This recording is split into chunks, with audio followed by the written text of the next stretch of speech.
السلام علیکم ورحمت الله وبرکاته. قدرمنو کتونکو په دې هیله امید چې ټول به روغ جوړ او د صحت په جامه ویاست.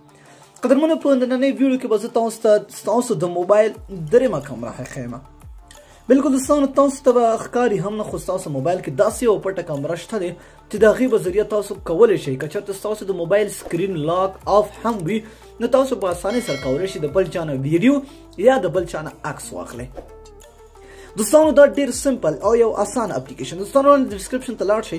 په ډسکرپشن کې اپلیکیشن پروت دی. اول اپلیکیشن ډاونلوډ کړئ، بیا خپل موبایل کې انسټال کړئ. چې کله هم تاسو اپلیکیشن انسټال کړئ دوستانو اپلیکیشن به تاسو سمپل خلاص کړئ.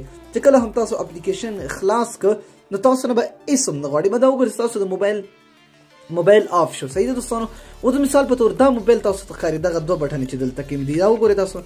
دا کله چې هم مونږ په والیم یعنی اواز تیزو او کمو دوستانو چې کله هم تاسو غواړئ چې د یو چا نه عکس واخلئ اوس ګورئ ستاسو موبایل آف دی. دا وګورئ ستاسو موبایل سکرین بند ده. نو سمپل دغه برنۍ دا کوم چې اواز تیزي په دې کلیک وکړئ. په دې باندې به تاسو ته ویډیو شروع شي. اوس د ګورئ دوستانو ویډیو شروع ده.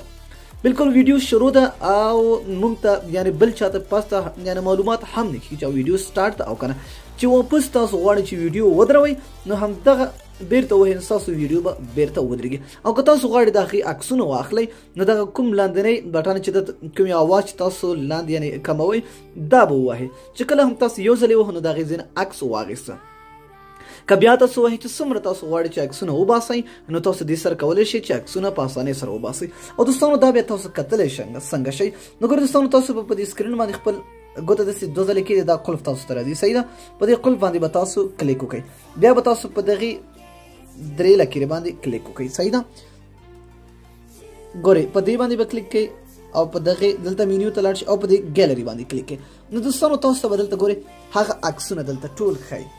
ګورئ هغه عکسونه چې ما ویستلي هغه دلته ښایي درته. دا وګورئ تاسو او هماغه ویډیو هم دلته شته دی. ګورئ چې کومه ویډیو ما کړې وه. اوس د ګورئ دوستانو ویډیو شروع ده. بالکل ویډیو شروع ده او موږ ته یعنې بل چا ته پاسته یعنې معلومات هم ګورئ دوستانو چې واپس ګورئ داسې ډېرې زبردست اپلیکیشن دی. د دې په ذریعه تاسو کولی شئ چې خپل دوستانو نه یا هر چا نه چې وي په اسانۍ سره عکسونه واخلئ او ویډیوګانې ترېنه وکړئ. ډېرو خوندور اپلیکیشن دی دوستانو. ضروري خپل موبایل کې انسټال کړئ. نو دا نننۍ ویډیو که خوښ شوې مو وي در سره لایک یې کړئ او د خپلو دوستانو سره شیر کړئ. تر بیا بلې ویډیو د الله په امان په دعاګانو کې وي. اجازه